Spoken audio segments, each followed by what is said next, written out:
The Alien Junk Affair. In The Alien Junk Affair, a comical and relaxing soft science fiction tale, we follow the adventures of Jake, an employee at a scrapyard.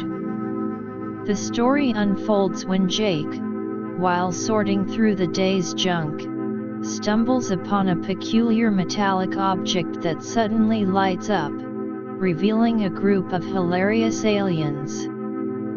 These extraterrestrials, with their colorful scaly bodies, bulb-like eyes, and the curious habit of spitting colorful bubbles when they speak, are from a highly advanced civilization. However, their technological development has taken a rather odd turn, and they've been scouring the universe for items that humans consider trash, such as expired instant noodles, broken keyboards, and faded plastic toys. The aliens are overjoyed to find these treasures in Jake's scrapyard. Using a strange translator, they explain that these items are precious artworks and energy cores on their planet. They offer Jake advanced tech gadgets in exchange for the junk, and he agrees. From then on, Jake's life turns topsy-turvy as the aliens, with their limited understanding of Earth culture, create chaos in the city. Other groups, learning of the aliens' existence and their strange craving for junk, jump into a wacky junk-grabbing battle. But amidst the chaos, Jake forms a deep bond with the aliens.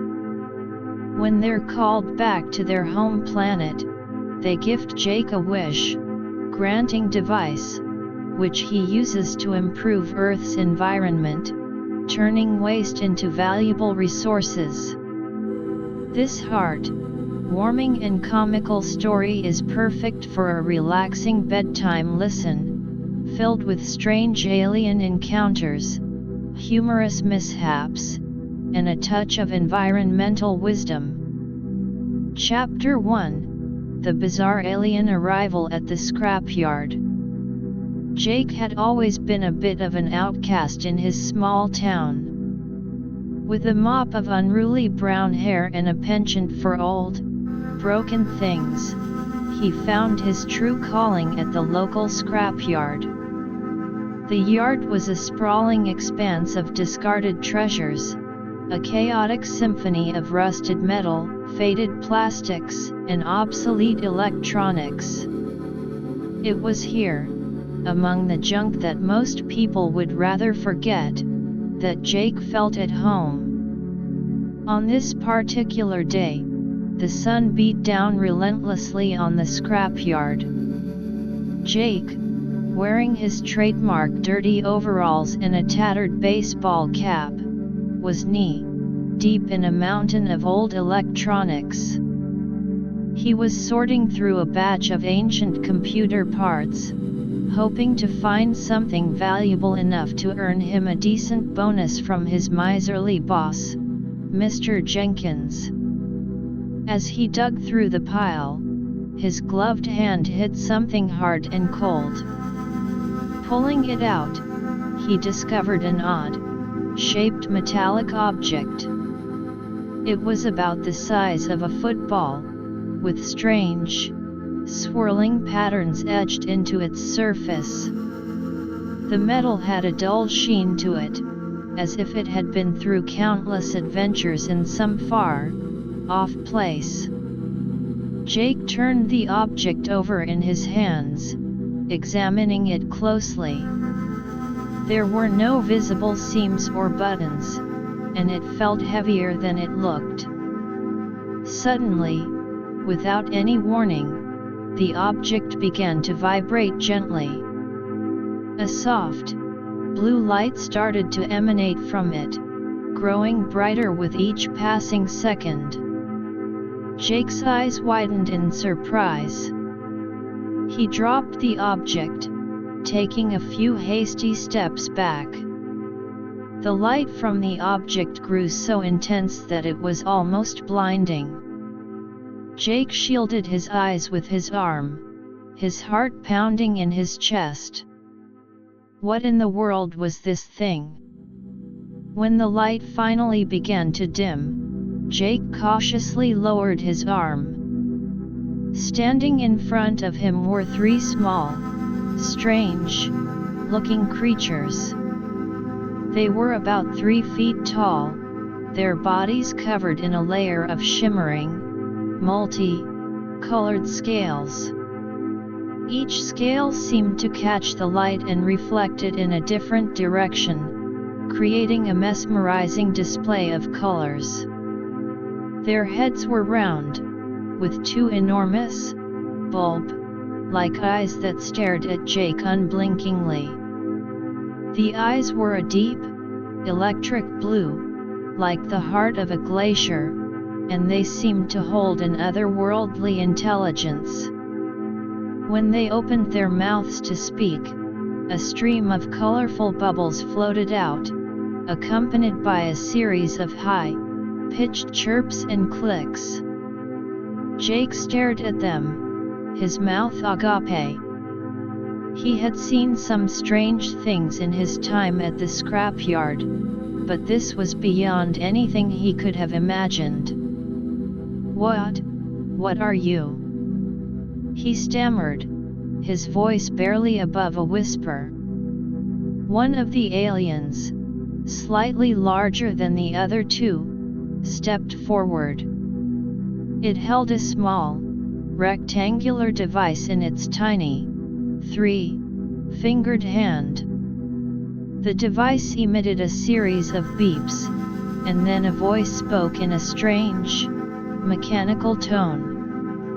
"Greetings, Earthling. We are from a planet far, far away. Our civilization is highly advanced, but our technology has taken an unusual path." Jake took a deep breath, trying to calm his racing heart. You're aliens? And what do you mean, your technology has taken an unusual path? The alien chirped a few times, and the translator device spoke again. "You see, on our planet, we have developed technology in a way that is perhaps different from what you are used to. The things that you humans discard as junk, the things that have no value to you, are extremely precious to us." Jake looked around the scrapyard, his eyes landing on a broken down keyboard, a half-melted plastic toy, and a box of expired instant noodles. "You mean, like this stuff?" he asked, pointing at the items. The alien's eyes lit up, and it let out a series of excited chirps. "Precisely. That keyboard, for example.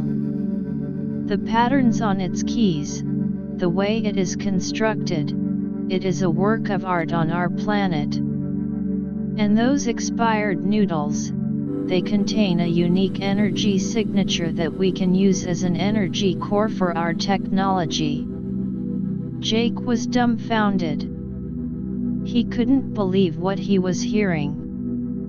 These aliens, with their colorful scales and bubble-blowing mouths, were telling him that the trash he dealt with every day was some kind of precious commodity to them. The alien continued, "We have traveled across the vast expanse of the universe in a ship made from parts of your discarded satellites. It was the only way we could find to reach your planet. And now that we are here, we would like to make a deal with you." Jake raised an eyebrow. "A deal? What kind of deal?" The alien motioned to the other two, who scurried back to the strange metallic object. They returned with a handful of small, shiny devices. The lead alien held them out to Jake. These are some of our advanced technological devices. In exchange for these, we would like to take some of the junk from your scrapyard. Jake looked at the devices. They were unlike anything he had ever seen. They were small, about the size of a deck of cards, and seemed to be made of a material that was both smooth and yet had a strange, liquid-like quality to it. He could see faint lights flickering inside them, as if they were alive. He thought for a moment. These devices could potentially be worth a fortune, if he could figure out how to use them. And he had more than enough junk in the scrapyard to spare. "Okay," he said slowly. "I'll make a deal with you. But you have to promise not to cause any trouble." The alien let out a series of happy chirps, and the bubbles it emitted were a bright, cheerful yellow. "Agreed. We are peaceful beings, and we mean no harm." And so, the deal was struck. Jake led the aliens around the scrapyard, showing them the various items they might be interested in. The aliens scurried around, their eyes wide with excitement as they collected old keyboards, broken toys, expired food, and even some rusted car parts. As they were gathering the junk, Jake couldn't help but ask, "So, how did your technology end up being so different?" The lead alien paused for a moment, as if considering how to explain. "Long ago, on our planet, a great disaster occurred. It disrupted our normal technological development. In our efforts to rebuild, we discovered that the things you call junk have unique properties that are extremely useful to us. Over time, our entire civilization became centered around these treasures." Jake nodded, trying to wrap his head around the strange story. As they filled a large crate with the junk, Jake started to wonder what kind of chaos these aliens were going to bring to his quiet, little world. Little did he know that this was just the beginning of a wild and hilarious adventure. As the aliens finished loading the crate, Jake noticed that they were looking around the scrapyard with a sense of wonder. One of them pointed at an old, rusted bicycle and made a series of inquisitive chirps. The lead alien translated, "My friend here is curious about this object. What is it?" Jake walked over to the bicycle. "This is a bicycle. It's a way for humans to get around. You pedal with your feet, and it moves." The aliens gathered around the bicycle, examining it closely. One of them tried to sit on the seat, but its small, scaly body was too big, and it ended up falling off with a comical thud. Jake couldn't help but laugh. The aliens looked at him, their big eyes filled with confusion. Jake spent the next few minutes explaining how the bicycle worked, demonstrating the pedals, the wheels, and the handlebars. The aliens listened intently, their heads bobbing up and down. Suddenly, there was a loud honk from the entrance of the scrapyard. Jake looked up to see Mr. Jenkins' old, beat-up truck pulling in. Mr. Jenkins, a portly man with a bushy mustache and a permanent scowl on his face, stepped out of the truck. "What in tarnation is going on here, Jake?"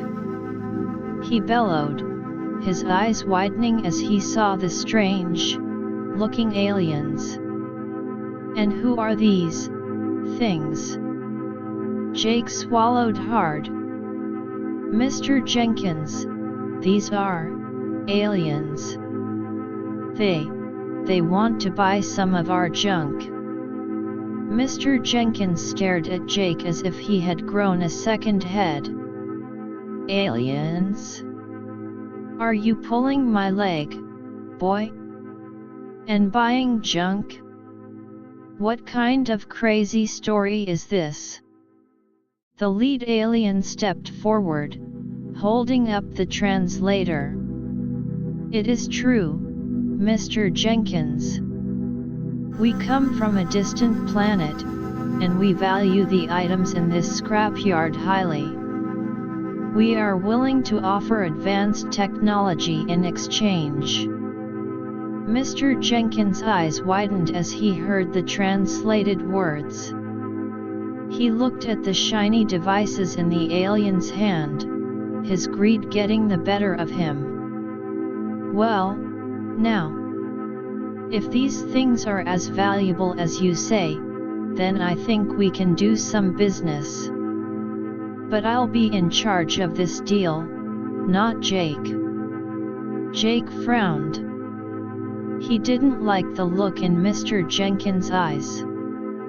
He knew that his boss was a greedy man who would do anything to make a profit.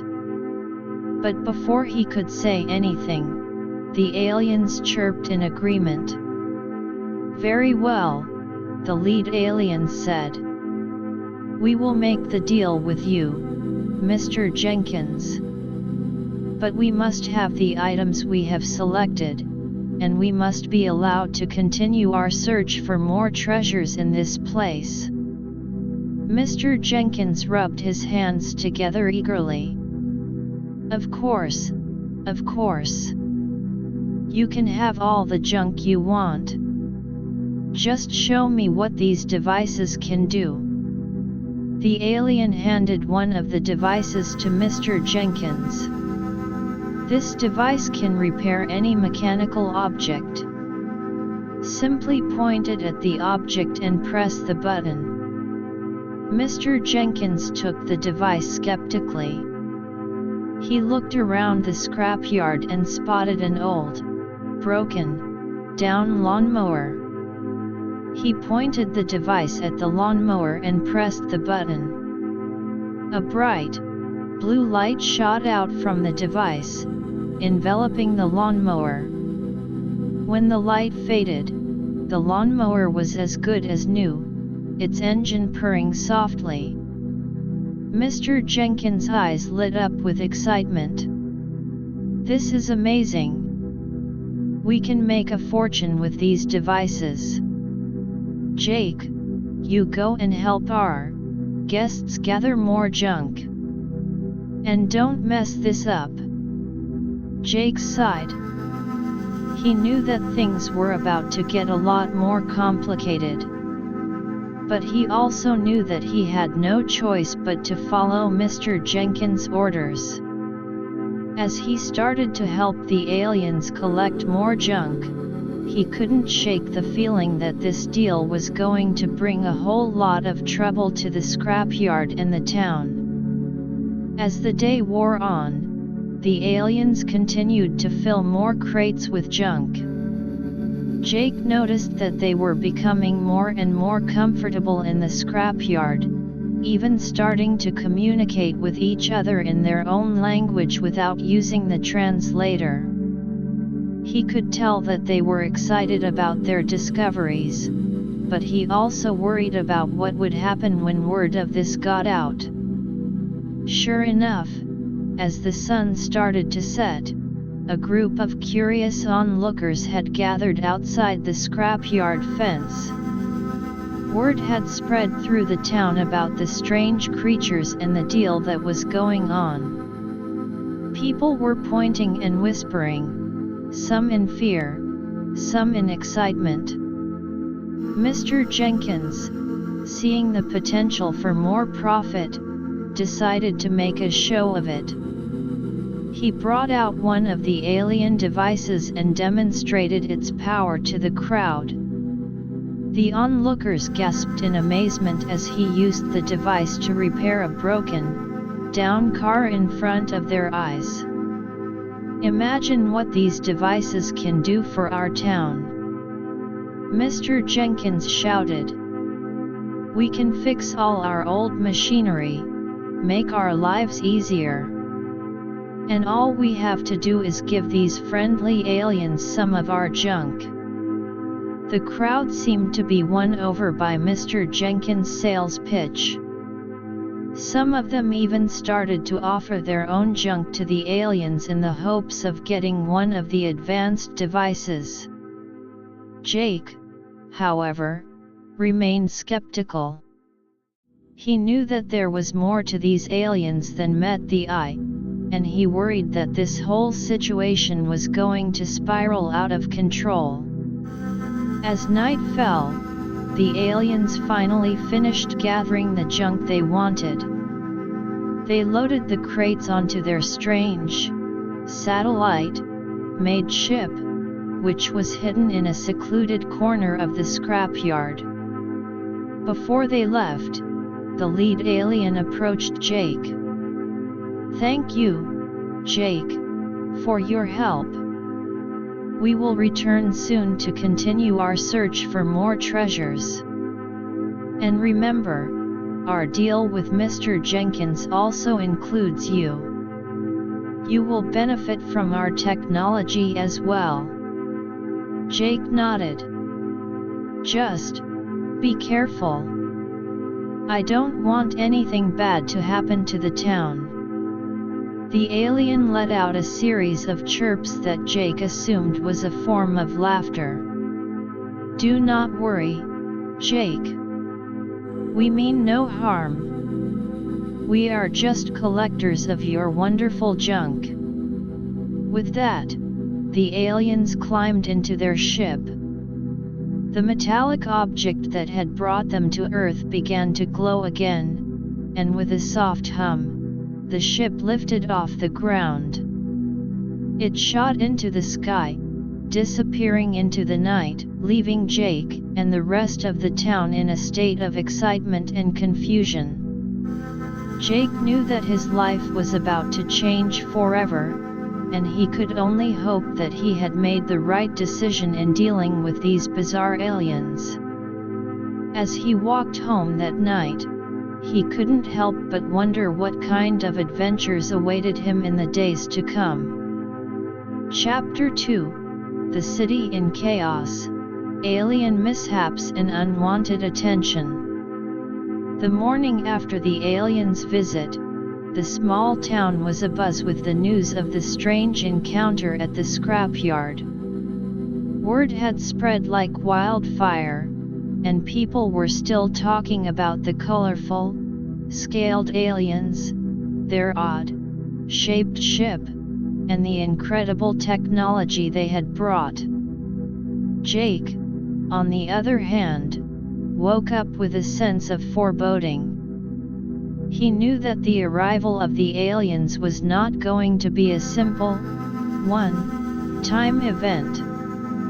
As he made his way to the scrapyard, he noticed that the town seemed different. There were more people on the streets, and they all seemed to be in a hurry. Some were carrying boxes of old items, no doubt hoping to strike a deal with the aliens if they returned. Jake shook his head. He had a feeling that this newfound excitement was going to lead to trouble. When he arrived at the scrapyard, Mr. Jenkins was already there, pacing back and forth with a self-satisfied look on his face. "Jake, my boy," he said, clapping Jake on the back. "This is the opportunity of a lifetime. We're going to be rich, you hear me? Rich." Jake forced a smile. "I hope you know what you're doing, Mr. Jenkins. These aliens are, well, they're not like anything we've ever seen." Mr. Jenkins waved his hand dismissively. "Nonsense, Jake. They're just a bunch of strange-looking creatures with some fancy technology. And as long as we can get our hands on that technology, we'll be set." Just then, there was a loud commotion from the other side of the scrapyard. Jake and Mr. Jenkins rushed over to see what was going on. To their surprise, the aliens had returned.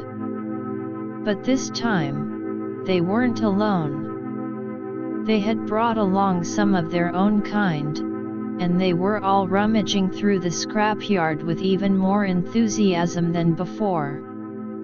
The aliens were chattering away in their strange language, their colorful bubbles floating everywhere. One of them, a particularly small and energetic alien, picked up an old, broken down toaster and let out a series of excited chirps. It seemed that the toaster was yet another treasure in their eyes. Jake walked over to the lead alien. "You're back early," he said. The lead alien turned to him, its big blue eyes twinkling. "Yes, Jake.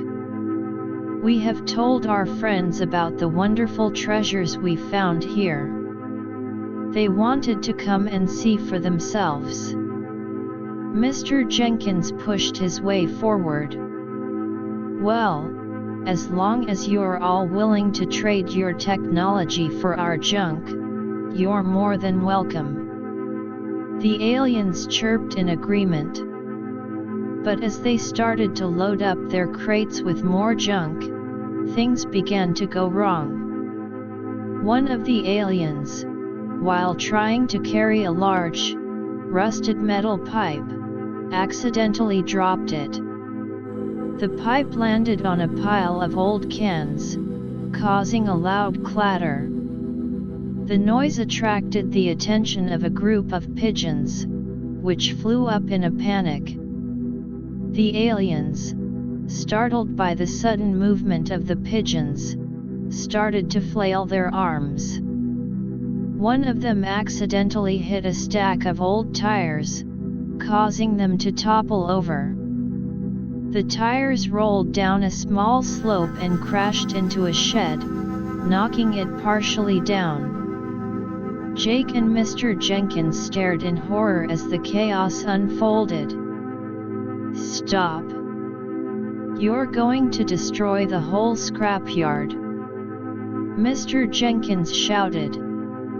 The aliens, realizing the mess they had made, stopped their activities and looked at Jake and Mr. Jenkins with what seemed like sheepish expressions.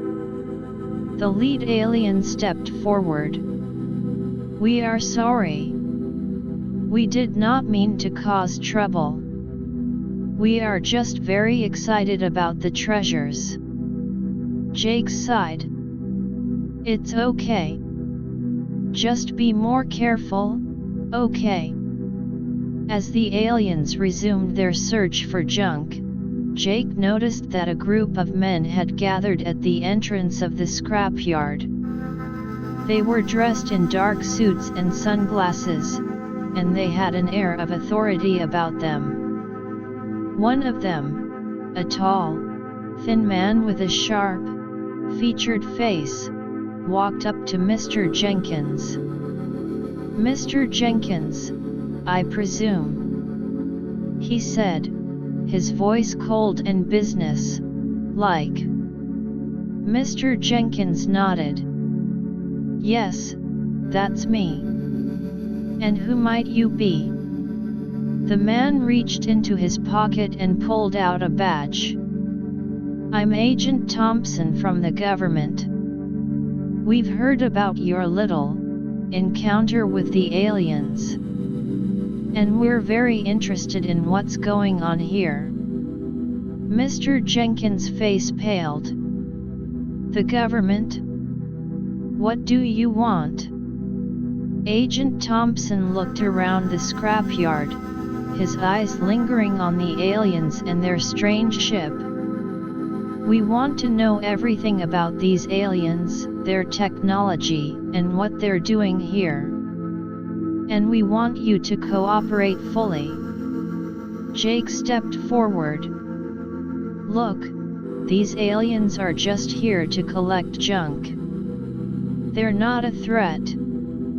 Agent Thompson turned his cold gaze on Jake. "Son, you don't know what you're dealing with. These are aliens. They could be dangerous. And we can't have them running around causing chaos in our town." The lead alien, sensing the tension, walked over to Agent Thompson. It held up the translator. "We mean no harm. We are peaceful beings. We just need the items from this place." Agent Thompson stared at the alien for a moment. "Well, we'll be the judge of that. For now, I'm ordering you all to stay put. We're going to bring in a team of experts to assess the situation." The aliens chirped in protest, but Agent Thompson ignored them. He pulled out a walkie-talkie and started barking orders. Within minutes, a convoy of black SUVs pulled into the scrapyard. A group of men and women in white lab coats got out, carrying all sorts of equipment. The scientists immediately started to examine the aliens, their ship, and the technology they had brought.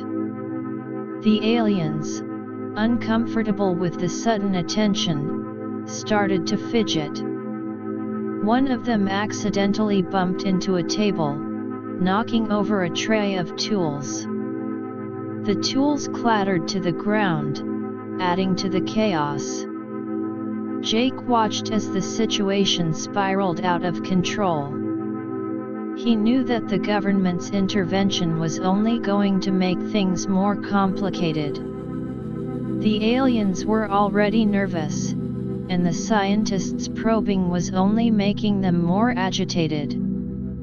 As the scientists continued their examination, Jake noticed that some of the townspeople who had gathered outside the scrapyard were starting to get restless.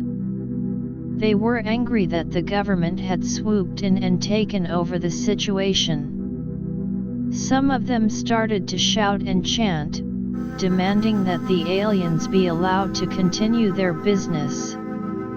Agent Thompson, seeing the growing unrest, tried to calm the crowd.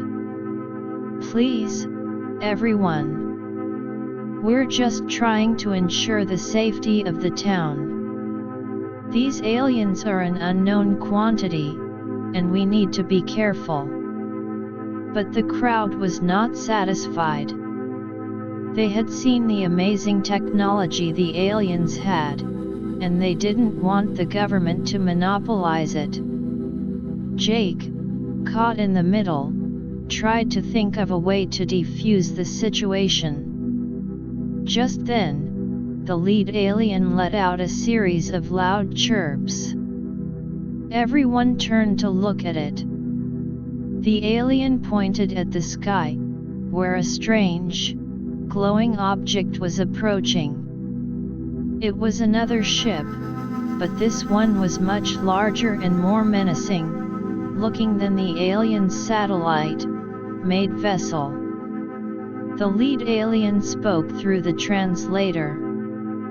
"That is a ship from a rival group.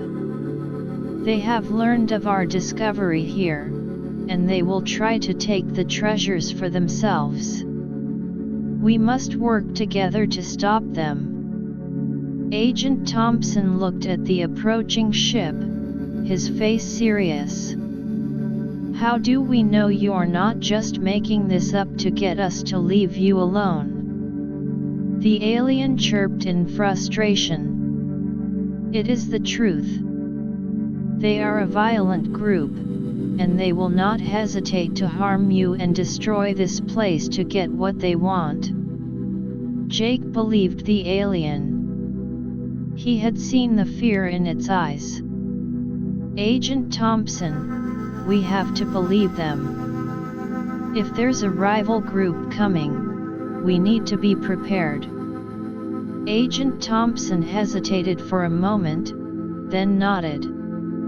Okay. But if this is some kind of trick, you'll be in a lot of trouble. The scientists quickly packed up their equipment, and the government agents readied their weapons. The aliens, too, prepared for the approaching threat.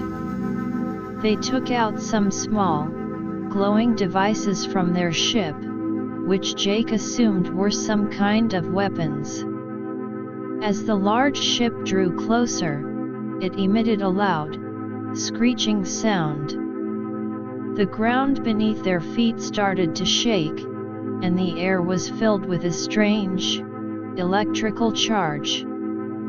The townspeople, who had been angry just moments ago, now looked on in fear. The large ship landed in an open area of the scrapyard with a deafening thud. The hatch opened, and a group of aliens emerged.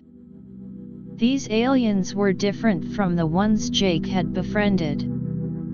They were taller, their scales were a dark, menacing purple, and their eyes glowed with a fierce, red light. The leader of the purple, scaled alien stepped forward. It let out a series of growls and hisses, which the translator struggled to decipher. But the message was clear: they wanted the junk, and they were willing to fight for it. The lead alien from Jake's group stepped forward. This place is under our protection. You cannot have the treasures. The purple, scaled alien leader let out a roar of laughter. You think you can stop us? You are weak. These humans are weak. We will take what we want. With that, the purple, scaled aliens charged forward. Jake and the government agents opened fire, but their bullets seemed to have little effect on the aliens' tough scales. The aliens from Jake's group, however, were not going to be outdone. They activated their glowing devices, and a bright, blue force field surrounded them. The battle that ensued was chaotic. The purple, scaled aliens launched energy-based attacks at the force field, while Jake and the others tried to find a way to counter-attack. One of the government agents, a young woman named Agent Miller, noticed that the purple, scaled aliens seemed to have a weak spot on their backs. Over there! She shouted, pointing at the weak spot. Aim for their backs. Jake and the other agents adjusted their aim and started to fire at the aliens' backs. The bullets seemed to penetrate the scales in that area, causing the purple, scaled aliens to howl in pain. The aliens from Jake's group, seeing an opportunity, launched a counter-attack. They used their glowing devices to create a series of energy blasts that hit the purple, scaled aliens, knocking them back. The purple, scaled alien leader, realizing that the battle was not going in their favor, let out a series of angry growls. It signaled to its followers, and they retreated back to their ship. With a final screech, the ship took off into the sky, disappearing from sight. Jake and the others let out a sigh of relief. The battle was over, but the situation was far from resolved. Agent Thompson turned to the lead alien. "Okay, you were right. But this doesn't mean we're just going to let you do whatever you want. We need to talk about a more organized way of dealing with these situations." The lead alien nodded.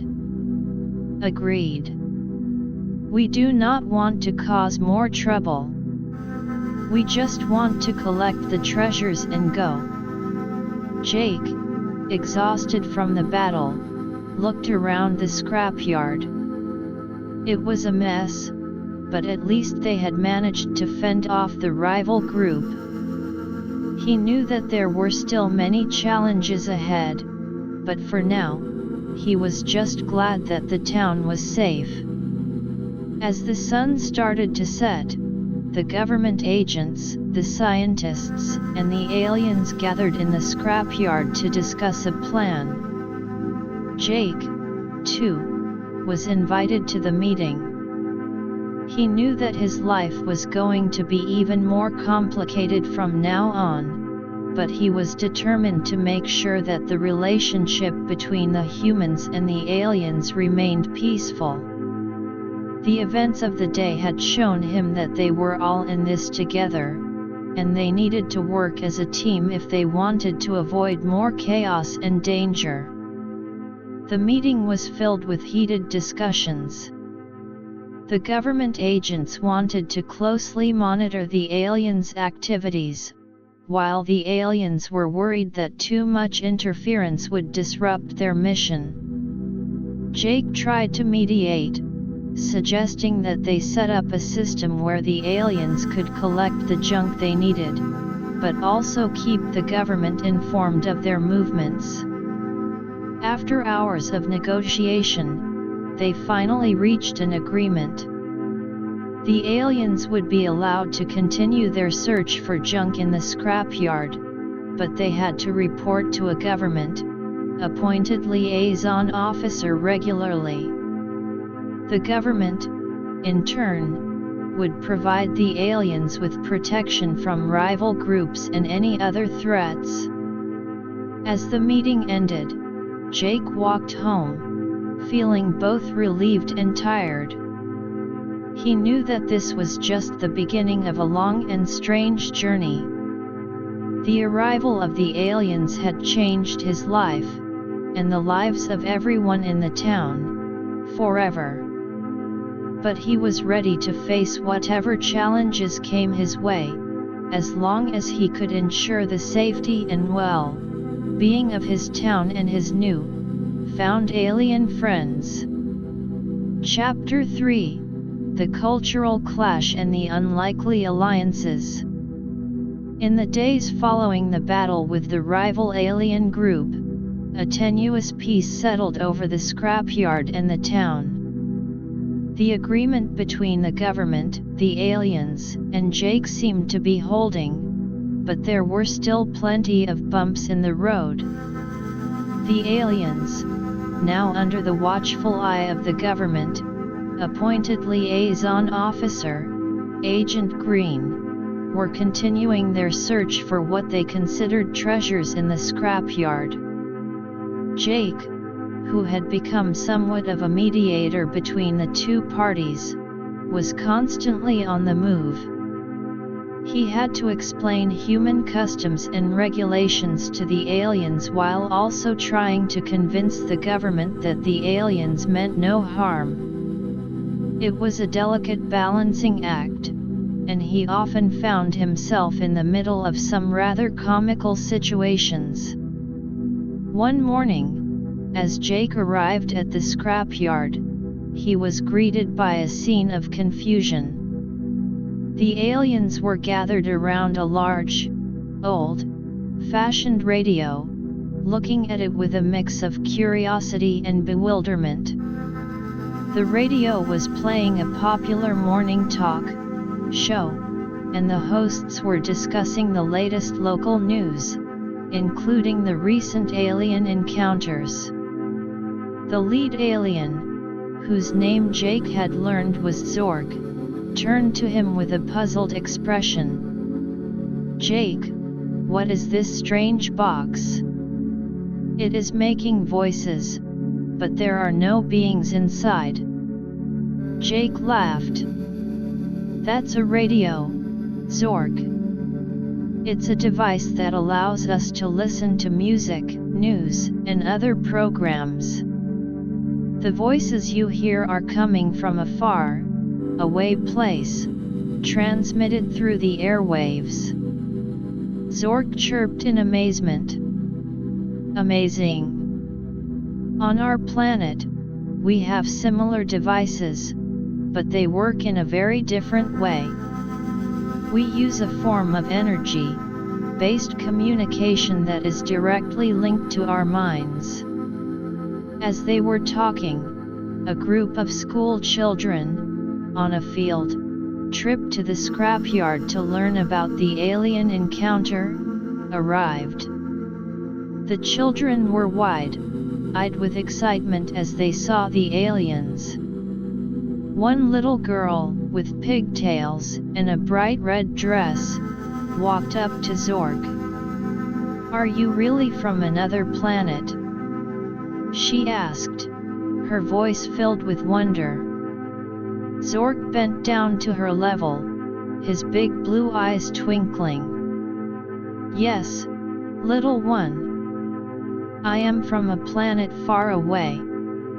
And we have come to your planet to find some very special things." The children started bombarding Zork with questions. "What does your planet look like? Do you have pets? Can you fly?" Zork did his best to answer through the translator, but he was clearly overwhelmed by the enthusiasm of the children. Jake stepped in to help. "Okay, kids. Let's give Zork a break. Why don't we show you some of the things the aliens are interested in?" The children followed Jake and the aliens around the scrapyard as they pointed out the various items the aliens considered treasures. The children were fascinated by the idea that something they would normally consider junk could be so valuable to the aliens. Meanwhile, in a different part of town, a group of local entrepreneurs had gotten wind of the aliens' presence and their love for junk. They saw an opportunity to make a profit and started collecting junk from all over the town. They set up a makeshift junk trading post near the scrapyard, hoping to sell the items to the aliens at a high price. Mr. Jenkins, seeing this as competition, was furious. He marched over to the trading post and confronted the entrepreneurs. "You can't just come in here and try to steal my business. These aliens are dealing with me, and I won't have you interfering." One of the entrepreneurs, a tall, lanky man named Tom, stood his ground. "Mr. Jenkins, this is a free market. If the aliens want to buy junk from us, they have every right to. And we can offer them a better deal than you can." The argument quickly escalated, and soon, a small crowd had gathered. Jake, hearing the commotion, rushed over to see what was going on. He tried to calm the situation. "Look, everyone. We need to work together. The aliens are here to stay for a while, and there's enough junk to go around. Let's not fight among ourselves." But before they could reach an agreement, Agent Green arrived. "What's all this commotion? I thought we had an understanding that there would be no disruptions." Jake explained the situation to Agent Green. "These guys are just trying to make a profit, but Mr. Jenkins sees them as competition. We need to find a way to regulate this junk trading so that everyone can benefit. Agent Green thought for a moment. Okay, here's what we'll do. We'll set up a central junk collection point. All the junk from the town will be brought there, and then the aliens can come and choose what they want. We'll establish a fair price system, and everyone will get a fair share of the profits. The entrepreneurs and Mr. Jenkins, realizing that this was a reasonable solution, agreed. Jake was relieved. It seemed that they had managed to avoid another potential conflict. Back at the scrapyard, the aliens were having their own cultural adjustment problems. One of the aliens, a rather clumsy one named Gorg, had discovered the concept of a vending machine. He was standing in front of it, pressing the buttons randomly, trying to figure out how it worked. A group of teenagers, hanging out nearby, were watching Gorg with amusement. One of them, a boy with a skateboard, walked up to Gorg. "Dude, you're doing it all wrong. You have to put money in first." Gorg looked at the boy, confused. "Money? What is this money? We do not use such things on our planet." The boy tried to explain the concept of currency to Gorg. "It's like a way to exchange value. You give the vending machine money, and it gives you a snack or a drink." Gorg chirped in confusion. "But on our planet, we just take what we need. Everything is shared among us." The teenagers were stunned. "That's so cool.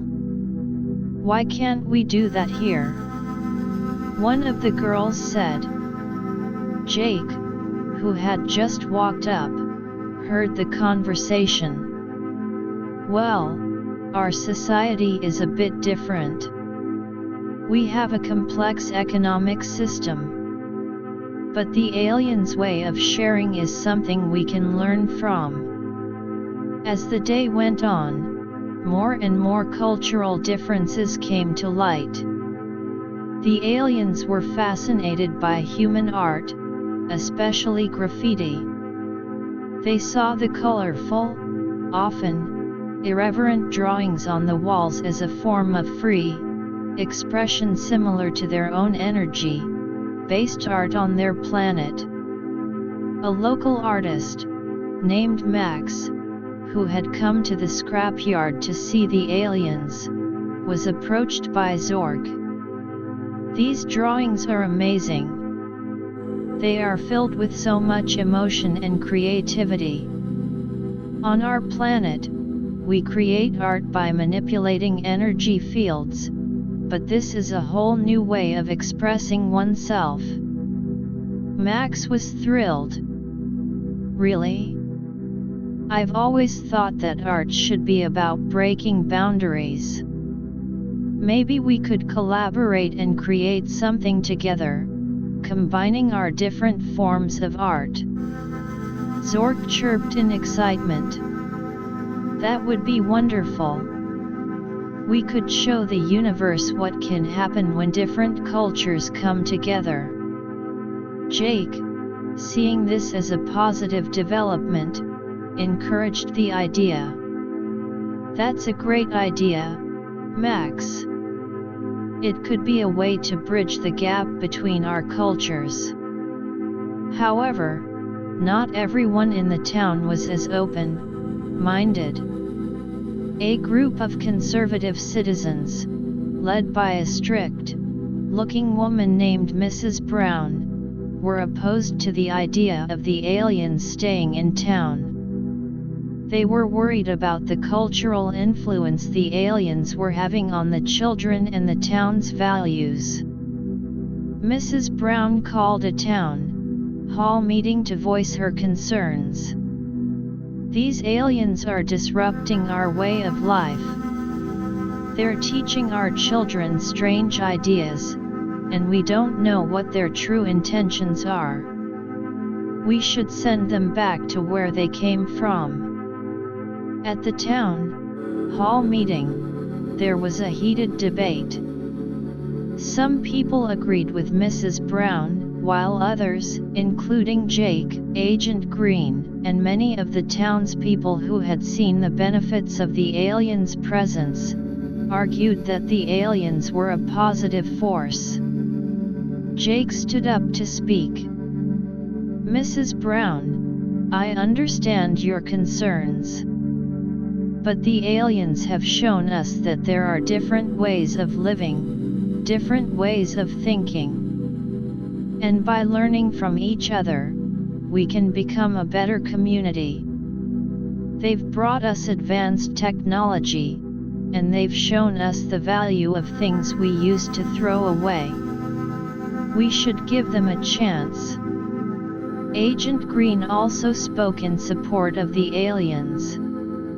We've been monitoring the aliens closely, and so far, they've shown no signs of aggression. They're just a group of beings with a different culture, and we can exist peacefully with them. As the debate raged on, a new problem emerged.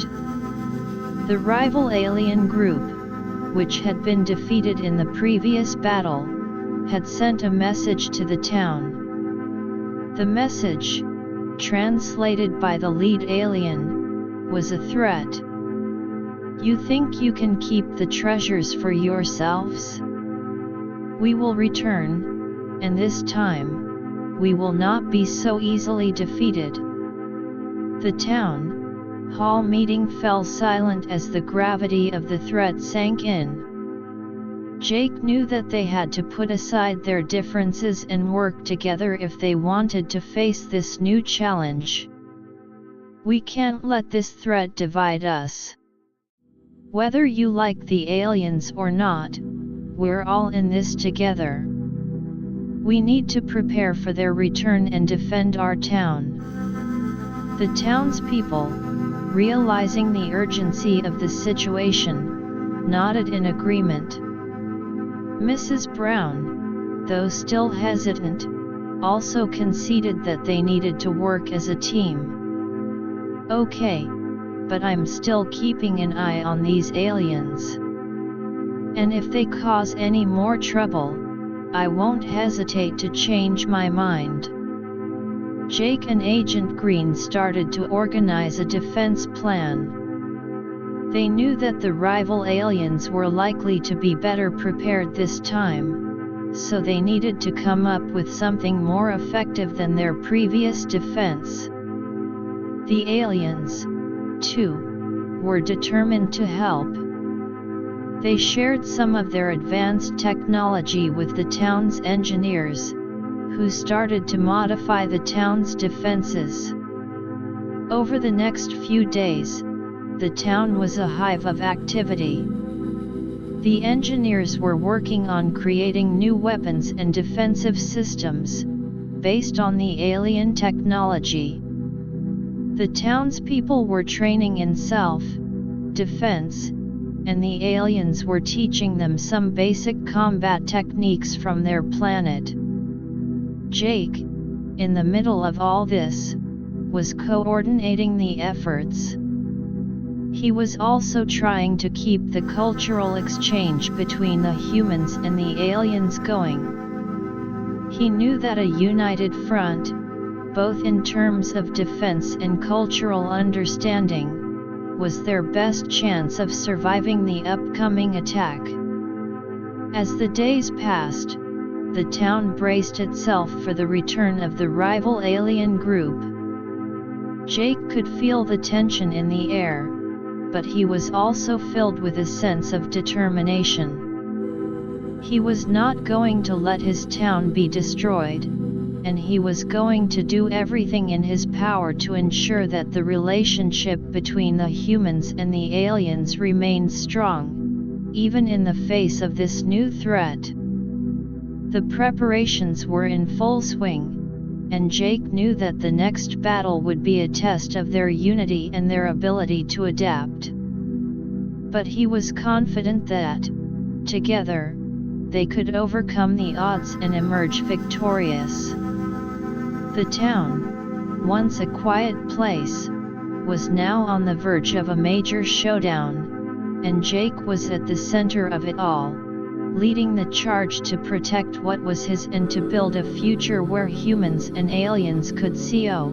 exist in harmony. One of the engineers, a young and brilliant woman named Dr. Emily, had been working closely with the aliens to develop a new energy shield system. This shield, if it works, will be able to withstand the energy-based attacks of the rival aliens, she said, her eyes shining with excitement. Zork nodded in approval. Your work is impressive, Dr. Emily. With this shield and the combined efforts of your people and ours, we have a good chance of repelling the enemy. Jake, visiting the makeshift laboratory where Dr. Emily was working, was also impressed. This is great news. But we need to make sure that everyone knows how to operate it. And we need to have a backup plan in case something goes wrong. As the town prepared for the battle, Jake also made sure to involve the children in the process. He believed that by including them, they would not only be safer but also learn the importance of unity and cooperation. The children were given the task of creating warning systems using simple materials from the scrapyard. One group of children, led by the little girl with pigtails, had built a system of bells and whistles that would alert the town if the rival aliens were approaching. We want to help, too, she said proudly. Jake smiled. You're doing an amazing job. Your warning system could be a crucial part of our defense. As the final preparations were being made, Jake couldn't help but think about the journey that had led them to this point.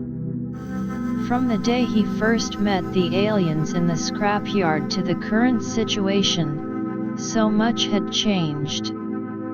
He had gone from a simple scrapyard worker to a key figure in the town's relationship with the aliens.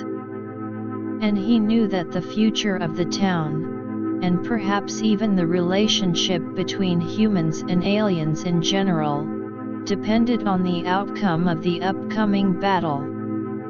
The day of reckoning seemed to be drawing closer, and Jake was ready. He looked out at the town, at the people working together, at the aliens sharing their knowledge, and he knew that they had a fighting chance.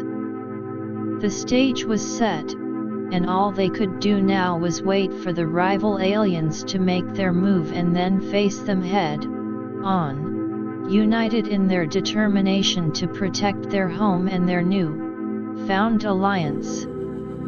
Chapter 4: The Showdown, Defending the Town and the Alliance. The air in the town was thick with anticipation.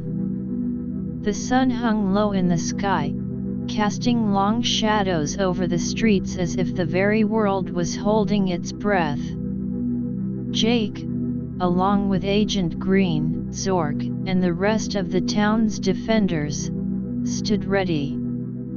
The new energy shield system, a marvel of human-alien cooperation, hummed with power, its blue-white glow a reassuring sight.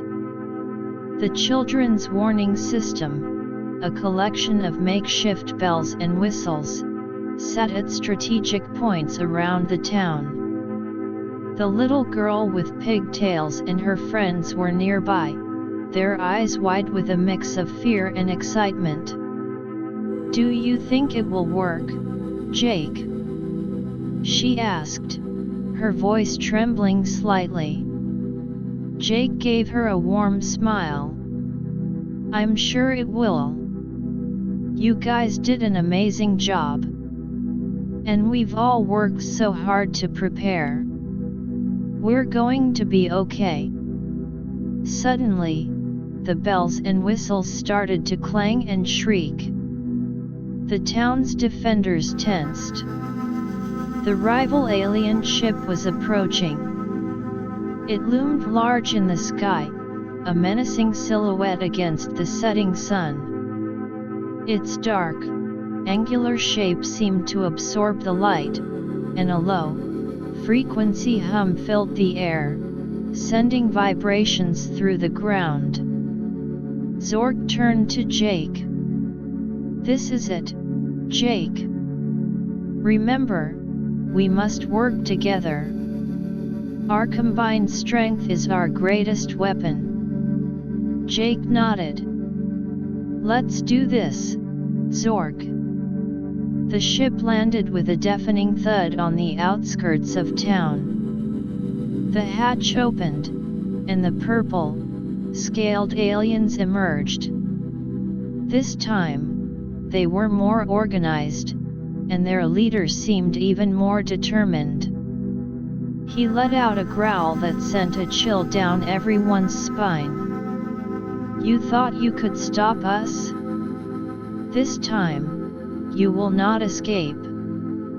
The lead alien from Jake's group stepped forward. "Leave this place. You are not welcome here. These treasures are under our protection, and the protection of these humans." The rival leader sneered. "Protection? You and these weak humans are no match for us. We will take what is ours." With that, the rival aliens launched their attack. Energy blasts shot towards the town, hitting the energy shield with a shower of sparks. The shield held firm, but the impact sent shockwaves through the air. Dr. Emily, monitoring the shield's power levels from a control station, shouted, "The shield is holding, but we can't take too many more hits like this." Jake turned to the townspeople and the government agents.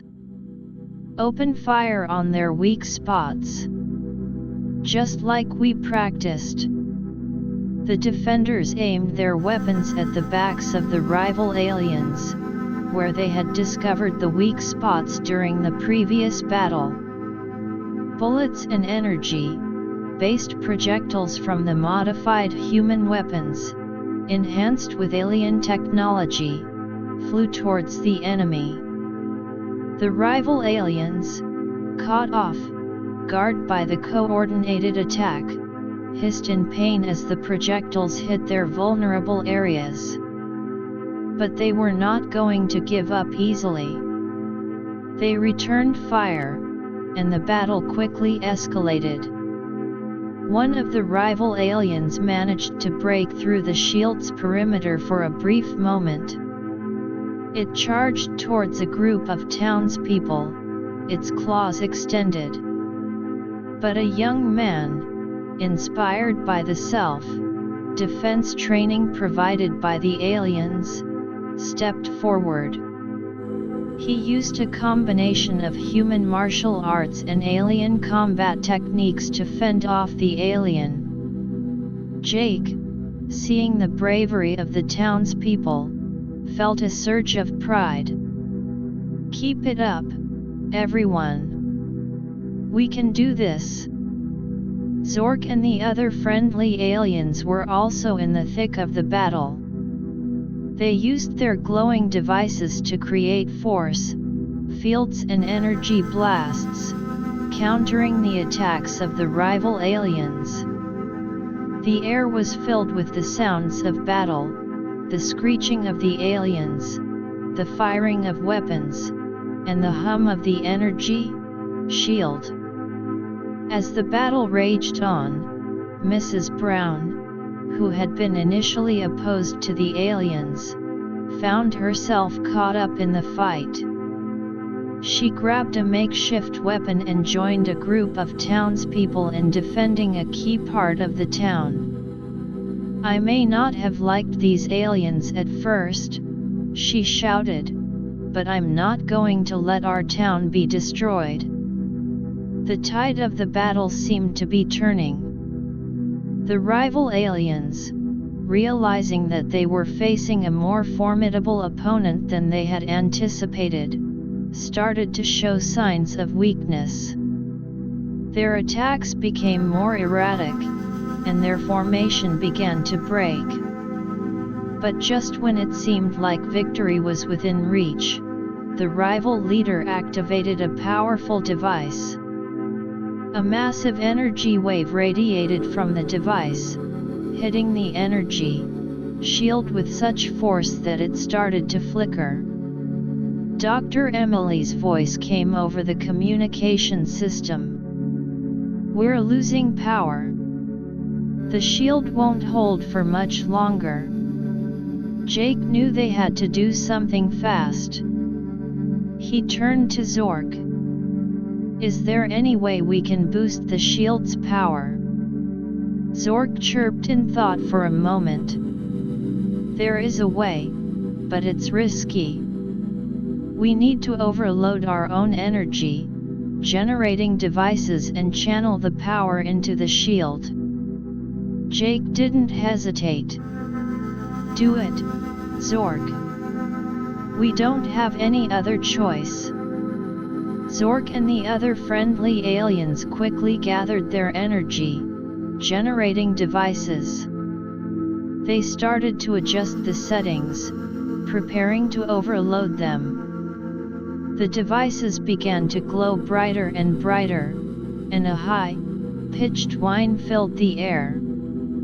With a final burst of energy, they channeled the power into the energy shield.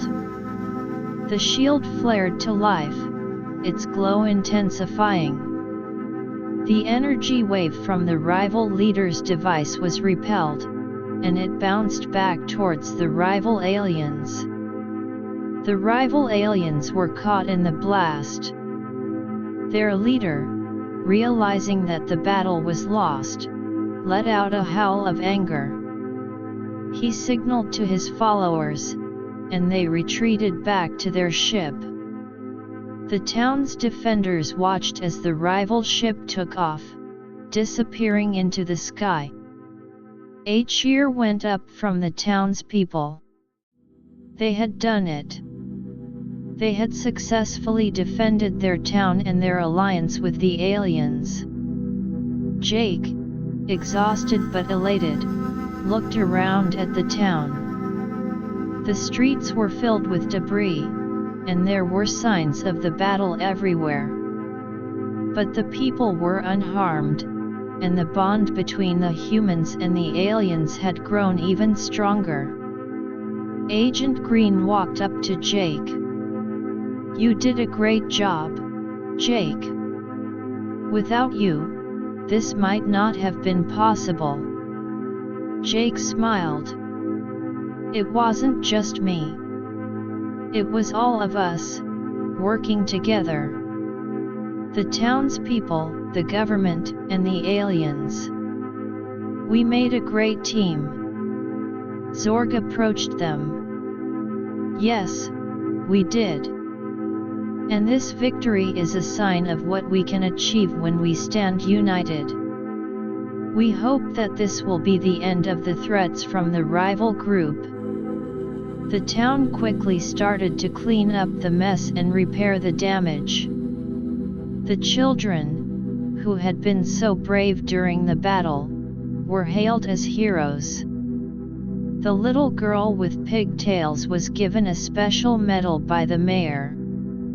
As the town rebuilt, the cultural exchange between the humans and the aliens continued to thrive. Max, the artist, and Zorg started their collaborative art project. They created a large-scale mural on the side of a building, combining human graffiti techniques with the aliens' energy-based art. The mural was a symbol of the new-found unity between the two cultures. The local entrepreneurs and Mr. Jenkins, having seen the success of their cooperation during the battle, decided to form a joint business venture. They would collect and trade junk with the aliens in an organized and mutually beneficial way. Jake, seeing all these positive developments, knew that the future looked bright. The town had not only survived the threat but had also become a model of inter-species cooperation. He often thought back to that fateful day when he first met the aliens in the scrapyard. Who would have thought that it would lead to all these amazing changes? The relationship between the humans and the aliens continued to evolve. The aliens shared more of their advanced technology with the town, which led to significant improvements in various fields, such as energy, medicine, and transportation. In return, the humans taught the aliens about the beauty of human emotions, art, and music. One day, a new group of aliens, this time from a distant but peaceful planet, detected the unique energy signatures from the town. They sent a message of peace and an offer of further cooperation. Jake, Agent Green, and Zorg were overjoyed. The town was now on the map, known as a place where different species could come together in harmony. The town held a grand celebration to mark the occasion. There was music, food, and dancing. The humans and the aliens celebrated their victory, their friendship, and the new opportunities that lay ahead. Jake, standing in the middle of the celebration, looked around at the happy faces of the people and the aliens. He knew that the journey had been long and full of challenges, but it had all been worth it. As the night fell, and the celebration continued, Jake couldn't help but feel a sense of contentment. The town had overcome the odds, and the alliance between the humans and the aliens was stronger than ever. And with the new offer of cooperation from the distant aliens, the future seemed filled with endless possibilities. He looked up at the stars, wondering what other adventures awaited them in the vast universe. But for now, he was going to enjoy the moment and the new-found peace and unity that had come to his town. The following days were filled with preparations for the arrival of the new alien group. Jake, along with a team of diplomats, scientists, and cultural experts, was tasked with planning the welcome and the initial discussions. They wanted to make sure that this new alliance started on the right foot. Dr. Emily, who had played a crucial role in the development of the energy shield, was excited about the potential scientific exchange. This could be a great opportunity to learn even more advanced technology. Who knows what new discoveries we could make together? Zorg, too, was looking forward to it. Our culture has always thrived on learning from others. This new group of aliens could bring a whole new perspective to our understanding of the universe. The town was abuzz with activity. The schools were teaching the children about the new aliens' culture, and the local businesses were preparing special gifts and products to offer as a sign of friendship. Jake, as the unofficial leader of the human-alien relations in the town, was constantly on the move. He was coordinating the efforts, making sure that everything was in place for the arrival. He knew that this was an important step, not just for the town but for the future of inter-species relations in the universe. As the day of the arrival drew closer, the excitement in the town reached a fever pitch. Everyone was looking forward to meeting the new aliens and seeing what the future held. Jake, standing at the landing site, took a deep breath. He was ready to embrace the new challenges and opportunities that this new alliance would bring. The town, once a quiet and unassuming place, was now at the forefront of cosmic cooperation, and Jake was proud to be a part of it. The sky above the town was clear, and the sun was shining brightly as the new alien ship came into view. It was a sleek, silver-colored vessel, with a design that was both elegant and imposing. The ship landed smoothly, and the hatch opened. A group of aliens, with bodies covered in a soft, golden-hued fur and eyes that glowed with a warm, orange light, stepped out. The leader of the new alien group, a tall and regal-looking being, approached Jake. "Greetings, inhabitants of this planet. We come in peace, eager to learn about your unique alliance and to explore the possibilities of cooperation." Jake smiled and extended his hand. "Welcome. We're excited to have you here. Our town has come a long way in learning to coexist with other species, and we're looking forward to sharing our experiences with you." And so, the next chapter in the town's cosmic adventure began.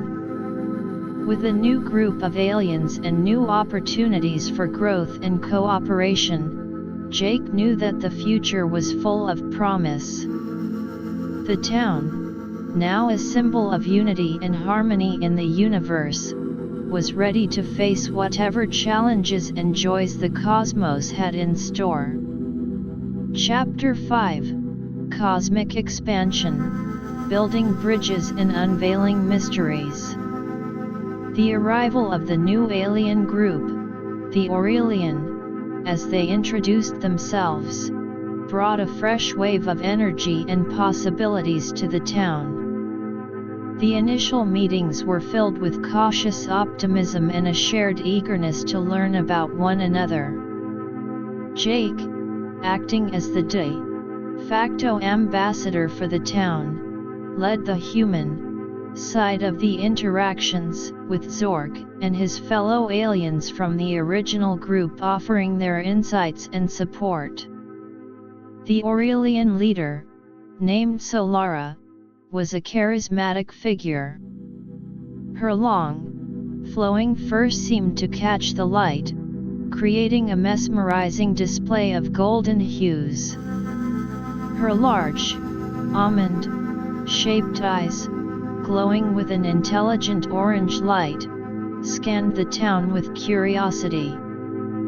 "Your town is a unique place," she said through a sophisticated translation device. "The way you have integrated two such different cultures is remarkable." Jake smiled, proud of what the town had accomplished. It wasn't easy, but through understanding and cooperation, we've built something special. We hope to share that with you and see where this new alliance can take us. The first order of business was a cultural exchange. The Aurelian, known for their deep spiritual connection to the universe, shared their practices of cosmic meditation. They demonstrated how they could attune themselves to the energy fields of the stars, a concept that left the humans and the other aliens in awe. Dr. Emily, the scientist, was immediately intrigued. This could have far-reaching implications for our understanding of energy and the cosmos.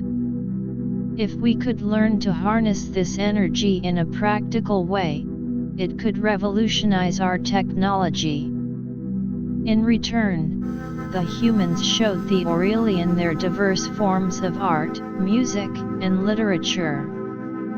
Max, the artist, presented the Aurelian with a series of paintings that depicted the town's journey from the first alien encounter to the present. Solara was deeply moved. These paintings tell a story of unity and growth.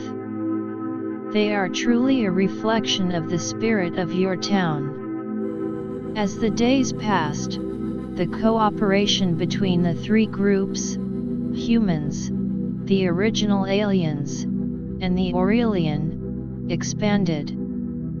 The Aurelian shared their knowledge of interstellar navigation, which was far more advanced than anything the humans or the original aliens had seen. This led to plans for a joint exploration mission to a nearby star system that was rumored to hold ancient cosmic secrets. Zork was enthusiastic about the idea. This could be a chance for us to learn more about the universe and perhaps even find new resources that could benefit all of us. The town's engineers, along with their alien counterparts, started to design and build a new, advanced spaceship for the mission. It was a massive undertaking, involving the integration of 3 different technological systems. The humans contributed their knowledge of structural engineering, the original aliens provided their expertise in energy manipulation, and the Aurelian shared their insights on navigation and cosmic energy shielding. While the spaceship was being built, Jake and a group of cultural exchange students were invited to the Aurelian ship. It was a sight to behold. The interior was filled with a soft, golden glow, and the walls seemed to be made of a living, breathing material that responded to the thoughts and emotions of the occupants. One of the Aurelian crew members, a young and curious alien named Lyra, showed Jake and the students around. "Our ship is more than just a means of transportation. It is a part of us, a living extension of our connection to the universe." Jake was fascinated. "It's amazing. The technology on Earth is so different, but there's so much we can learn from you." Back on Earth, the town was also experiencing some growing pains. With the influx of new ideas and technologies, some of the older generation townspeople were having a hard time adapting. Mrs. Brown, who had come around during the battle with the rival aliens, was now struggling with the rapid changes. "I understand that these new alliances are important," she said to Jake, "but it all seems so overwhelming. Our way of life is changing so fast, and I'm not sure if we're losing something in the process." Jake listened patiently. "I know it can be scary, Mrs. Brown. But these changes are bringing so many opportunities. We're becoming a part of something much bigger than ourselves. And we can make sure that our traditions and values are still preserved while we embrace the new." To address these concerns, the town organized a series of community events. There were workshops on the new technologies and how they could be used to improve the town, as well as cultural festivals that celebrated both the old and the new. These events helped to ease the fears of the townspeople and bring the community closer together. As the spaceship neared completion, the excitement for the exploration mission reached a crescendo.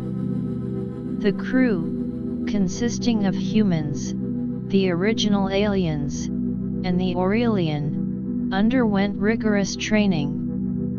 They learned about each other's cultures, languages, and emergency procedures. One of the human crew members, a young astronaut named Tom, was particularly excited.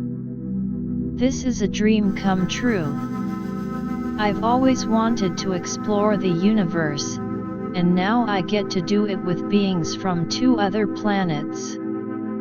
The day of the launch finally arrived. The spaceship, a magnificent sight with its sleek design and a combination of different technological features, stood tall on the launch pad. The whole town had gathered to watch the historic event. Jake, standing with Zork and Solara, felt a sense of pride and anticipation. This is just the beginning. Who knows what we'll discover out there? With a thunderous roar, the spaceship took off, soaring into the sky. The crew on board was filled with a mix of excitement and nervousness. They were about to embark on a journey that could change their understanding of the universe forever. As the spaceship traveled through space, the crew started to detect some strange energy readings. Dr. Emily, who was on board, analyzed the data. "These readings are like nothing I've ever seen before. It could be a sign of something truly extraordinary." The ship adjusted its course to investigate the source of the energy. As they got closer, they saw a strange, glowing object floating in space. It was a large, crystalline structure, pulsating with a soft, multicolored light. Solara, who had some knowledge of ancient cosmic artifacts, gasped. This could be an ancient power source, a relic from a long-lost civilization. We need to approach it with caution. The ship slowly approached the crystal. As they got nearer, they could feel a strange energy field surrounding it. The crew donned special suits and prepared to conduct an exterior inspection. Tom, along with an Aurelian crew member named Nova, stepped out of the ship and onto the surface of the crystal. The surface was smooth and cool to the touch, and it seemed to be transmitting a series of faint vibrations. Tom used a scanner to analyze the crystal. The composition of this crystal is unlike anything we've ever seen. It's made up of elements that don't even exist on Earth or in the known universe. Suddenly, the crystal started to glow brighter, and the energy field around it intensified. The crew on the ship could see that Tom and Nova were in trouble. Jake, who was monitoring the situation from the control room, shouted, "We need to get them back on board now." The ship's crew worked quickly to activate the emergency retrieval system. Tom and Nova, fighting against the strong energy field, managed to grab onto the retrieval cables just in time. They were pulled back into the ship, shaken but unharmed. Back on the ship, the crew discussed what to do next. "We can't just leave this here," Zork said. This could be a key to unlocking some of the universe's greatest mysteries. Dr. Emily nodded.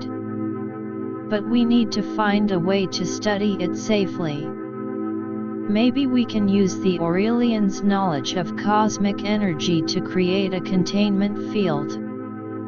The crew spent the next few days devising a plan.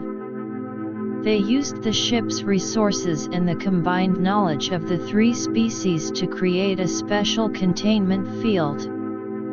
This field was designed to isolate the crystal and prevent its energy from causing any harm. Once the containment field was ready, the crew carefully moved the crystal into the ship's research laboratory. Dr. Emily and her team of scientists, along with their alien counterparts, started to study the crystal in earnest. As they delved deeper into the research, they made some astonishing discoveries. The crystal seemed to hold the key to a form of energy that could be harnessed for countless applications, from powering entire planets to enabling faster than light travel. Jake, watching the research progress, knew that this discovery could have a profound impact on the future of the Alliance and the universe. This is a game changer. With this energy, we could take our cooperation to a whole new level. The crew continued their research, eager to unlock the full potential of the ancient crystal. Meanwhile, back on Earth, the news of the discovery spread like wildfire. The town was once again in the spotlight, not just as a model of inter-species cooperation but as the starting point for a potential cosmic revolution. The people of the town, inspired by the news, redoubled their efforts in their own projects. The entrepreneurs were looking into new business opportunities related to the new energy source, while the artists were creating works inspired by the crystal and the exploration mission. As the research on the crystal continued, the crew on the spaceship also faced some internal challenges. There were differences in opinion on how to proceed with the development of the new energy technology. Some of the humans were worried about the potential risks, while some of the aliens were eager to push forward with the experiments. Jake, as the mediator, stepped in. We need to find a balance. We can't rush into something that could have unforeseen consequences, but we also can't let this opportunity slip through our fingers. After some heated discussions, the crew reached an agreement. They would conduct a series of controlled experiments, with strict safety protocols in place. This way, they could explore the potential of the new energy source while minimizing the risks. The days turned into weeks, and the research on the crystal made steady progress.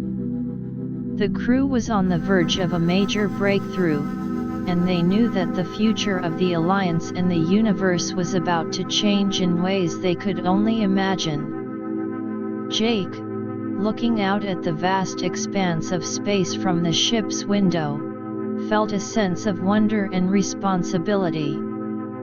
The journey that had started with a chance encounter in a scrapyard was leading them to the brink of a new era in cosmic exploration and cooperation. Chapter 6: The Cosmic Crossroads, Choices and Consequences. The spaceship, a floating haven of scientific discovery, buzzed with activity as the crew delved deeper into the mysteries of the ancient crystal. Dr. Emily and her multi-species team were on the verge of a significant breakthrough. The containment field around the crystal hummed with a soft, iridescent glow, keeping its powerful and still, largely, unknown energy in check. Dr. Emily, her eyes bloodshot from long hours of study, looked up from her microscope. I think we've finally cracked the code on how to safely extract energy from this crystal. But it's a delicate process, and one wrong move could have catastrophic consequences. Zorg, who had been assisting with the energy manipulation aspects of the research, nodded gravely. We must be extremely cautious. This energy is far more potent than anything we've ever encountered. A miscalculation could lead to an explosion that could destroy this ship and everything around it. The news spread throughout the ship, causing a stir among the crew. The excitement of a potential revolutionary energy source was tempered by the very real threat of disaster. Tom, the young astronaut, couldn't help but feel a sense of unease. I've always dreamed of making big discoveries in space, but this is a whole new level of risk. Jake, sensing the growing tension, called a meeting of the entire crew. The humans, the original aliens, and the Aurelian gathered in the ship's common area, their faces a mix of anticipation and concern. Listen up, everyone, Jake began. We're at a crossroads. This discovery could change the universe as we know it, but we need to approach it with wisdom. Dr. Emily and Zorg have outlined the risks, and we need to decide as a team how to proceed. So Lara, the Aurelian leader, stood up. On my planet, we believe in the balance of progress and caution. We should conduct a series of small-scale tests, under the strictest safety measures, to understand the full potential of this energy source. A human engineer named Mike chimed in. I agree, but we also need to think about the long-term implications. If we can harness this energy, it could solve so many problems back home: energy shortages, environmental issues. But we need to make sure it's used for the greater good. The discussion continued, with various crew members sharing their thoughts. Some were in favor of immediate action, believing that the benefits outweighed the risks. Others were more conservative, advocating for a slow and steady approach. As the debate raged on, an unexpected problem arose. The energy readings from the crystal started to fluctuate wildly. Dr. Emily rushed back to the laboratory, with the rest of the crew close behind. What's happening? Jake asked, his voice filled with urgency. Dr. Emily, her hands flying over the control panel, replied, I'm not sure. It's as if the crystal is reacting to our discussions, or perhaps there's some external force at play. The containment field, which had been stable until now, started to flicker. The crew watched in horror as the crystal's glow intensified, and the energy field around it expanded. Zorg quickly assessed the situation. We need to increase the power of the containment field, now. If we don't, this could get out of hand. The engineers on board worked frantically to boost the power of the containment field. But it was a race against time. The crystal's energy was pushing against the field, threatening to break free. Suddenly, Lyra, The young Aurelian who had shown Jake around the ship, had an idea. Our people have a way of calming cosmic energy. It's a form of meditation. Maybe I can use it on the crystal. Jake looked at her skeptically. Is it safe? We don't have much time to waste. Lyra nodded. I'm willing to try. It's our best chance right now. With that, Lyra stepped forward and placed her hands on the containment field.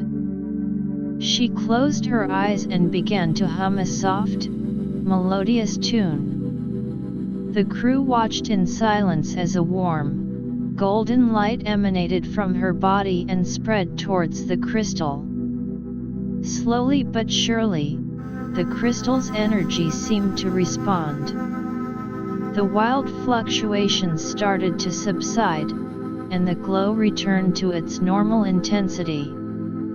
The containment field stabilized, and the immediate danger passed. The crew let out a collective sigh of relief.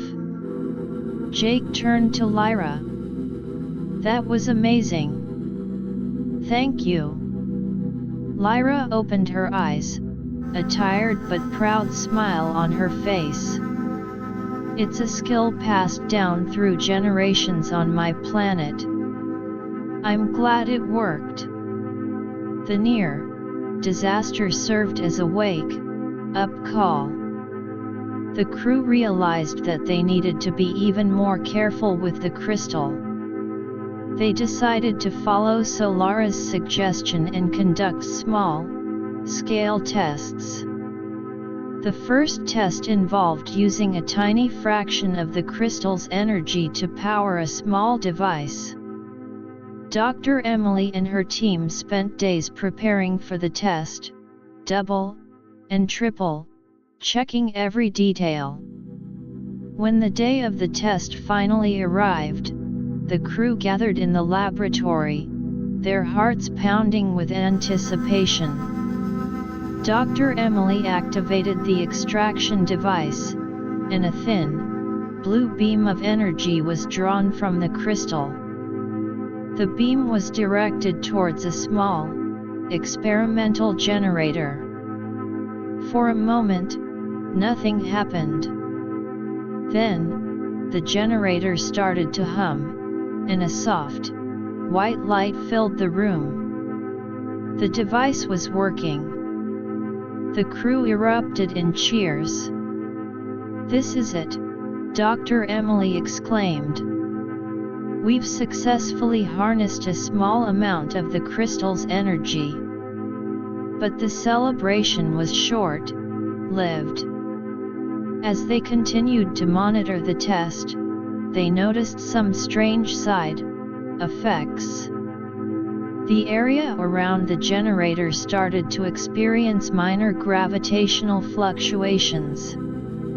Objects in the room began to float slightly, and the air crackled with static electricity. Dr. Emily's face fell. We've got a problem. These gravitational fluctuations could be a sign of something more serious. We need to shut down the test immediately. The crew quickly followed her instructions, and the extraction of energy from the crystal was halted. Dr. Emily and the scientists started to analyze the data from the test. I think we're missing something, Dr. Emily said. There's some aspect of this energy that we don't fully understand. It's not just about extracting the energy, we need to find a way to stabilize its effects. Back on Earth, the news of the test and its consequences reached the town. The people, who had been eagerly awaiting good news, were now filled with concern. The local government called for a town hall meeting to discuss the situation. Jake, who had been in constant communication with the town, joined the meeting via a video link. We know this is disappointing, but we're not giving up. We need to work together to find a solution. The potential benefits of this energy source are too great to ignore. The townspeople, though worried, were also determined. They formed teams of scientists, engineers, and even ordinary citizens to brainstorm ideas. The entrepreneurs, who had been eyeing the new energy source for business opportunities, offered their resources to support the research. Mrs. Brown, who had become more open-minded about the new developments, stood up at the meeting. "I know I was skeptical at first, but this is our chance to do something great. We need to help the crew on the spaceship find a way to make this work." As the town mobilized to assist the spaceship crew, the crew itself continued to study the data from the test. They realized that they needed to look beyond their existing knowledge and explore new theories. The Aurelian, with their deep understanding of cosmic energy, shared some ancient texts that described similar energy sources. The original aliens contributed their expertise in energy manipulation, while the humans provided their innovative problem-solving skills. After days of intense study and collaboration, they had a breakthrough. Dr. Emily, her eyes shining with excitement, called the crew together. "I think I've found it. There's a particular frequency that we can use to stabilize the energy from the crystal. It's a combination of the Aurelian's cosmic energy attunement and our own understanding of electromagnetic frequencies." The crew was skeptical but hopeful. They prepared for another test, this time with the new frequency-based stabilization method in place. The tension in the air was palpable as they activated the extraction device once again. A beam of energy was drawn from the crystal, and this time, as it entered the generator, there were no gravitational fluctuations. The generator hummed smoothly, and the energy output was stable. The crew cheered, realizing that they had finally overcome the first major hurdle in harnessing the crystal's energy. Jake, overjoyed, immediately informed the town of the good news. The town erupted in celebration. The people, who had been through so much in the past few months, were now filled with hope for the future. But they knew that there were still many challenges ahead. The energy from the crystal was a powerful tool, and they needed to decide how to use it. There were discussions about sharing the technology with other planets, about using it to solve Earth's problems first, and about the ethical implications of such a powerful energy source. The crew on the spaceship, too, was aware of the weight of their discovery. They knew that they were at a crossroads, not just in terms of the technology but also in terms of the future of the Alliance. They needed to make choices that would shape the destiny of the universe. As they continued to study the crystal and its energy, Jake couldn't help but think about the long journey that had led them to this point. From the humble beginnings in the scrapyard to the discovery of this powerful cosmic artifact, so much had changed. And he knew that the choices they made now would determine whether this discovery would bring about a new era of peace and prosperity or lead to unforeseen conflicts. The spaceship, now a symbol of hope and scientific exploration, continued its mission.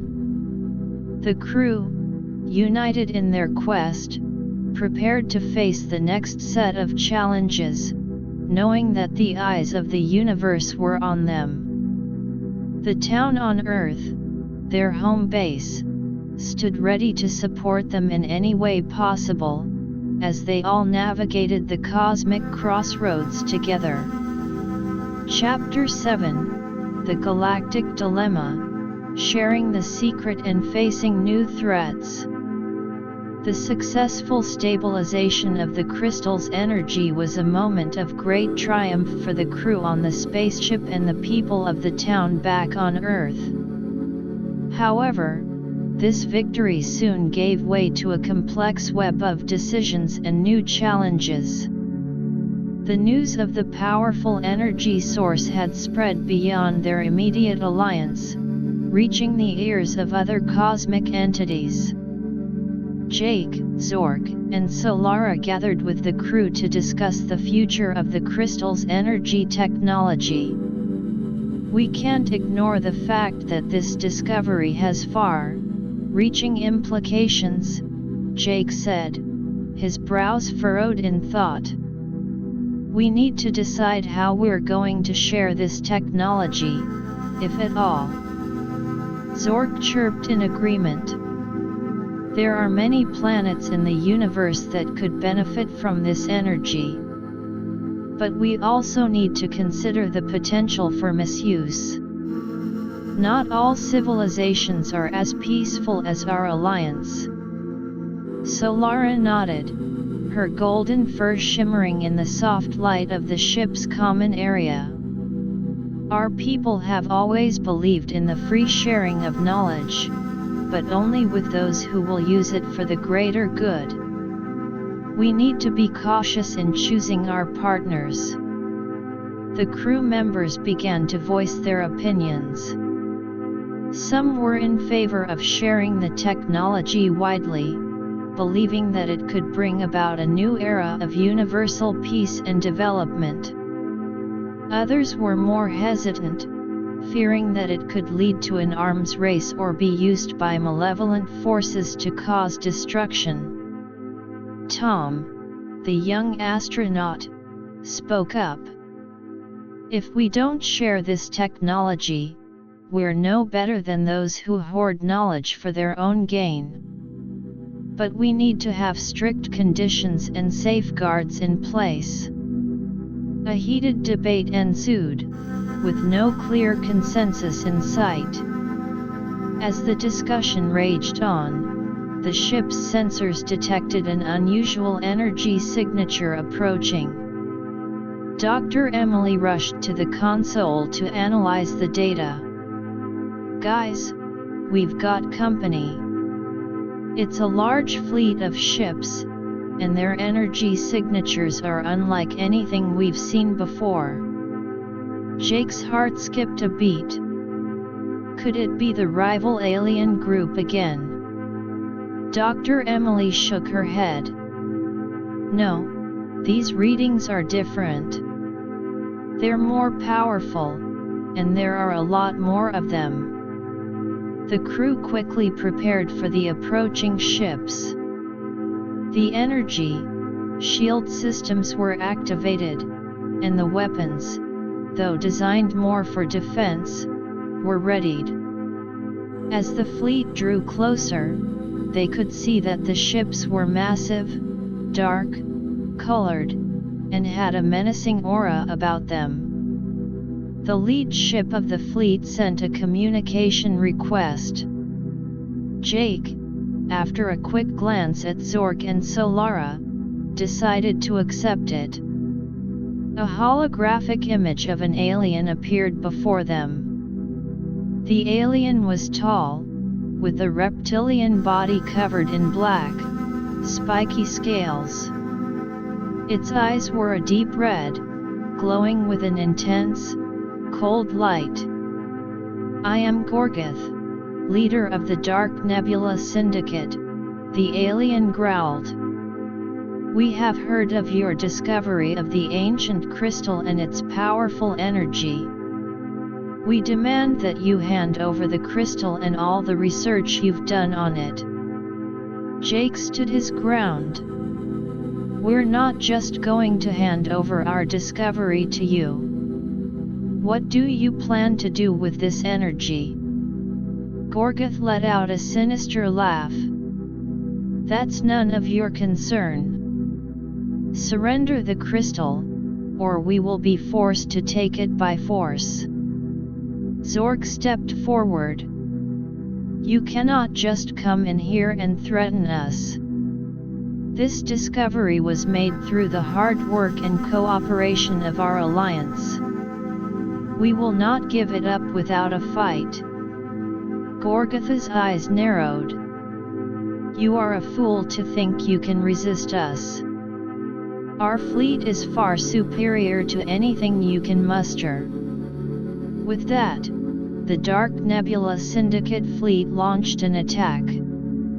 Energy blasts, much more powerful than anything the crew had faced before, slammed into the ship's energy shield. The shield held, but the impact sent shockwaves through the ship, causing some of the equipment to malfunction. Jake turned to the crew. "We need to hold our ground. Dr. Emily, see if you can find a way to disrupt their energy weapons. The rest of you, focus on maintaining the shield and preparing counter-attacks." The crew scrambled to their stations. Dr. Emily and her team of scientists worked feverishly to analyze the energy signatures of the enemy's weapons. Meanwhile, the engineers were doing their best to reinforce the energy shield. The Aurelian crew members, using their unique connection to cosmic energy, tried to sense the patterns in the enemy's attacks. Lyra, her eyes closed in concentration, said, "I can feel the rhythm of their energy. There's a slight delay between each blast. If we can time our counter-attacks right, we might be able to break through their offensive." Jake relayed the information to the rest of the crew. The ship's gunners prepared to fire their weapons at the precise moment of the enemy's energy weapon recharge. As the battle raged on, the town back on Earth was informed of the situation. The people, once again, rallied together. The military forces, though not as advanced as the alien technology, were put on standby, ready to assist in any way possible. The scientists and engineers in the town started to develop new defensive and offensive technologies based on the knowledge they had gained from the aliens. Mrs. Brown, who had become an active supporter of the Alliance, organized a group of volunteers to help with the preparations. "We can't let these invaders take what our people have worked so hard for. We need to do everything we can to help the crew on the spaceship." Back in space, the crew of the spaceship was in a desperate fight. The energy shield was starting to weaken under the continuous onslaught of the Dark Nebula Syndicate. Jake knew they needed to come up with a bold plan. "Zork, Solara, is there any way we can use the crystal's energy to our advantage? Maybe create a counter-energy pulse that can disrupt their entire fleet?" Zork and Solara exchanged a look. "It's a risky move," Zork said. "Using the crystal's energy in an uncontrolled way could have unforeseen consequences, not just for us but for the entire region of space." Solara added, "But if we don't do something, we're going to be overwhelmed. We need to find a way to control the release of the crystal's energy." Dr. Emily, overhearing the conversation, said, "I think I have an idea. If we can use the frequency-based stabilization method in reverse, we might be able to create a focused energy pulse that can target the enemy fleet without causing widespread damage." The crew quickly got to work. They adjusted the equipment around the crystal, preparing to create the counter-energy pulse. Meanwhile, the battle outside continued, with the ship taking more and more damage. The gunners, following Lyra's guidance, were able to land a few successful counter-attacks, but it was not enough to stop the enemy fleet. The Dark Nebula Syndicate ships seemed to be adapting to their tactics. Finally, Dr. Emily and her team were ready. "We're set to release the counter-energy pulse. But we need to time it perfectly." Jake watched as the enemy ships prepared for another massive attack. "Wait for it. Now." Dr. Emily activated the device, and a powerful, blue-white pulse of energy shot out from the ship. The pulse hit the Dark Nebula Syndicate fleet, disrupting their energy systems. The enemy ship's weapons malfunctioned, and their energy shields flickered. The crew of the spaceship took advantage of the situation. They launched a full-scale counter-attack, with the gunners firing their weapons at the now vulnerable enemy ships. The Aurelian crew members used their cosmic energy-based abilities to further disrupt the enemy's systems. Gorgoth, realizing that the tide of the battle was turning against him, let out a roar of anger. "This is not over. You will pay for this." With that, he ordered his fleet to retreat. The Dark Nebula Syndicate ships turned and fled, disappearing into the vast expanse of space. The crew of the spaceship let out a cheer, but it was a weary one. They had managed to repel the attack, but they knew that Gorgoth and his syndicate would likely be back. Jake, looking at the damaged ship and the exhausted crew, knew that they needed to make some tough decisions. "We need to repair the ship and come up with a long-term plan. We can't keep fighting off these threats every time they come. And we still need to decide what to do about the crystal's energy technology." The crew, though tired, nodded in agreement. They knew that the discovery of the crystal had opened a Pandora's box of challenges. The threat from the Dark Nebula Syndicate was just one of the many obstacles they would face in the future. Back on Earth, the news of the successful defense was met with relief and celebration. But the people also knew that the situation was far from resolved. The town, which had become a symbol of inter-species cooperation, now faced the task of deciding how to protect their discovery and use it for the betterment of the universe. As the ship made its way back to a nearby space station for repairs, Jake, Zorg, and Solara continued to discuss the future. "We need to form a council," Jake said. "A council made up of representatives from our alliance and other trustworthy civilizations. We can use this council to decide how to share the crystal's energy technology and to defend against future threats." Zorg and Solara agreed. "This is a wise decision," Solara said.